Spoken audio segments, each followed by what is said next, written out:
दिनांक 13 फेब्रुवारी 2024 ते 17 फेब्रुवारी 2024 या कालावधीत छत्रपती शिवाजी स्टेडियम, बालेवाडी, पुणे या ठिकाणी पार पडलेल्या 44 TH राष्ट्रीय मास्टर ॲथलेटिक्स चॅम्पियनशिप 2024 पुणे येथील स्पर्धेत मिरज लोहमार्ग पोलीस ठाण्याकडील इब्राहिम आरभावी यांनी महाराष्ट्रातर्फे प्रतिनिधी म्हणून सहभाग घेऊन सदर क्रीडा स्पर्धेतील 100 मीटर अडथळा शर्यत, 4x100 रिले या प्रकारामध्ये प्रथम क्रमांक मिळवून 2 सुवर्णपदक प्राप्त केले आहे।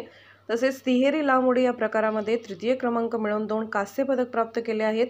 सदर क्रीडा स्पर्धेत 28 राज्यातील 4500 खेळाडू यांनी विविध राज्याचे प्रतिनिधी म्हणून सहभाग घेतला होता। इब्राहिम आरभावी यांनी केलेल्या कामगिरीबाबत पोलीस दलात सर्वत्र त्यांचे कौतुक केले जात आहे।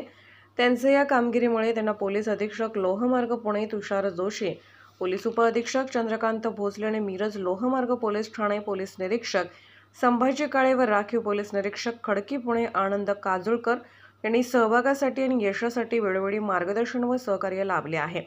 त्यांच्या या कामगिरीमुळे सर्वत्र त्यांचे कौतुक होत आहे।